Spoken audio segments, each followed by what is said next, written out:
Hi, everybody, and welcome inside the New York Bobcats locker room here at the Twin Rinks. Carmine Vachano with you as we get set for another edition of Coach's Corner. And joining me, as always, New York Bobcat head coach and general manager Craig DeRemus. And Craig, here we are, just about a week and a half out of the 2015-16 EHL season. And I know guys are chomping at the bit, and even though it's 85 and sunny outside, it's hockey season pretty much across the nation here. I know training camp for the NHL starts up soon, I think even tomorrow, if that. And I know colleges are back and stuff, so I know you guys are ready to jump back on the ice and get to league play here soon. But let's just go right into it. You guys had a pretty good showcase Labor Day weekend up in Hartford. You guys were able to complete the sweep, go 3-0, and I know talking with you and stuff like that, you don't want to put too much stock in it, kind of keep level head, flatline a bit, but still to go 3-0, for a team that's fairly new, not too many newcomers, you got to be pretty happy. Absolutely. I think when you talk about winning, it's something that becomes habitual,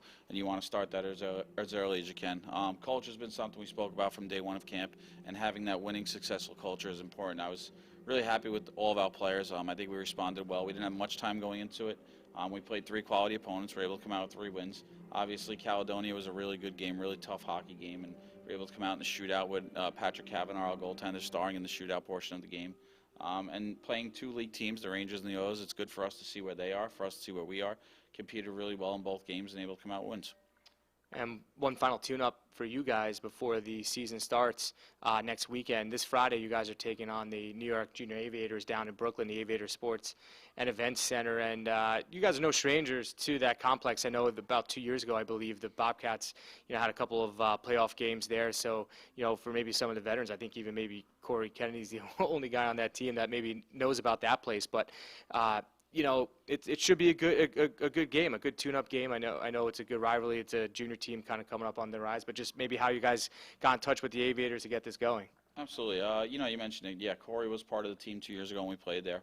Myself and Bobby DeRico have a long history in the building, having been with the Moose for a number of years there. And then the 2 Leonard boys as well played for the Moose, and they're very familiar with the facility. So it's kind of a coming home for all of us. The Aviators are a good hockey team. They went to nationals last year, defending champs in their league. So hopefully we can match them and match up with their skill level early on. We look forward to it. It's a good local opponent for us to play in our last tune-up. We've kind of versed it as our dress rehearsal before the regular season. I think we've had a good week of preparation, but we better make sure we're ready to play against a very good hockey team. And as you know, we're a week away from the EHL season, and a lot goes into, as you were saying, preparation and practices and stuff. I mean, you could kind of throw out the training camp. It seems like you guys are now in practice. Have you seen any transition from maybe the start where guys are just kind of getting their feet wet, maybe not knowing the systems as much? I mean, it's just been about a month now, that guys have been here. So, have you seen, I know it's a short window, but have you seen a change from maybe day one to now? Absolutely, especially with some of the younger guys. You've seen some guys, and he'll stick out to me, is Nick Yazagiri. Had a great weekend with us his first weekend, had 3 goals in his first real action. Definitely at the junior level, but surprisingly enough, Nick's never played AAA hockey, played Chicago high school hockey, and I thought he made quite a splash for his first weekend. And for some of the other guys, and you go around the room who haven't played junior, I thought for them it was a good eye-opening test. And you see them now, they got some swagger to them, and they kind of know what junior hockey lifestyle requires as far as us practicing every day, training off the ice, video, the preparation that goes into it. I will tell you that we have 2 of my former players who play pro hockey now skating with us, and they've been huge for us and our players. They talk to them a lot on and off the ice and tell them about playing at the next level and advancing to the next level. So for our guys going through that maturation process and getting it from 2 guys who have experience at the American League level has been huge for us. Speaking of players, the team announced its captains going for the 2015-16 season up front. I mean, we pretty much talked about him ad nauseum now. 3-year vet here, Corey Kennedy. He's going to be your captain, your assistant captains. Second-year D-man, Charles Barber, and forward, Tommy Dunn. Let's just start with Charles real quick. I know we spoke about him in the first Coach's Edition, or Coach's Corner, and he's a guy that pretty much just skyrocketed through the season for you guys last year. He really took on a role and more and more responsibility, and I had a chance to see him skate earlier in training camp, and he grew in size, and it looked like he matured. Is that kind of one of the points for you to, and Bobby DeRico to name him assistant captain? Absolutely, and I want to make it clear that he was chosen by his peers, and I think that's important. The way we go about the process is we let our players choose who their leaders are, and the vote stood out. We have a lot of players who garnered votes. Corey and Charles kind of pulled away from the rest of the pack, and Dunny was the top vote getter on the assistant side.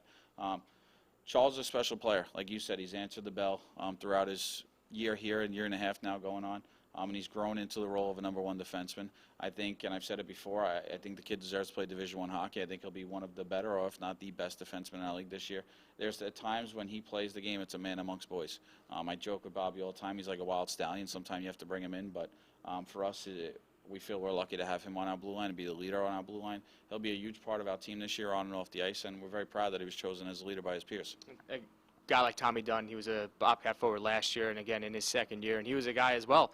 Taking a look at the score sheets, it seemed like once that holiday break hit, when he came back, he was a different player, and he was a guy that you guys are plugging in a lot. And, again, I know he was voted on by his peers, but again, what have you seen from Tommy Dunn that, anoints him assistant captain? Without being shy about it, I'll tell you this, we watch a lot of film here as a staff, and I will tell you that Tommy Dunn does everything right. He's always in the right position. He always does everything correct at practice, in games. He's the quintessential pro, what I would say. Guys can follow him, look up to him. He acts the right way on and off the ice. And I think his peers recognize that this year and are rewarding him for that. He's been a pleasure to have here. He went through a tough time in his first year. He was injured a lot, in and out of the lineup. But like you said, once he came back from the holiday break and really got comfortable in a role, I thought he thrived in it. We think he's going to have a monster year. He had a great summer and spring working out on and off the ice. And I think the EHL's in for a surprise with Tommy Dunn. I think he's going to have a monster year this year. And finally, Corey Kennedy again. I mean, not much else to say. The guy's just a leader. Ever since he's been a Bobcat, I mean, pretty much led the team in assists. I mean, and he finds the back of the net. He's, top point guy each year. He's, going to be arguably one of the most watched guys in the EHL, especially at the college for college scouts. For him to get, to get to see in his last year, it's almost rewarding in a way for him. And what do you expect from him? I know what we see on the ice, but have you talked to him? Maybe what are some of his personal goals going into his final year? Well, obviously the first thing is to get a Division I opportunity. I think Corey has the ability to do it. I think the unique thing about Corey is he makes everyone on the ice better around him. You mentioned he's been here. This will be his third year here, and not just 30 years as a Bobcat. I can't stress enough. It's literally his third year in New York. He's moved here. He's made this his home. Our youth program knows him. All of our youth players look up to him. Some of them look down to him based on his size. But with that being said, I'm happy, and I'm happy for him, and I'm proud of him. He's established himself as a leader here. I think the thing that stands out to me most is he was loyal from day one. He never wanted to go anywhere else. He wanted to be a Bobcat. I think guys have bought into that. They respect his ability on the ice. He's committed a lot of time to getting bigger and better this year, and I think it'll show in his season. And again, I think he's a kid who eats, breathes, and sleeps our organization. And for him to be our leader, I think it suits the bill. All right, best of luck this Friday against the Aviators. Thank you.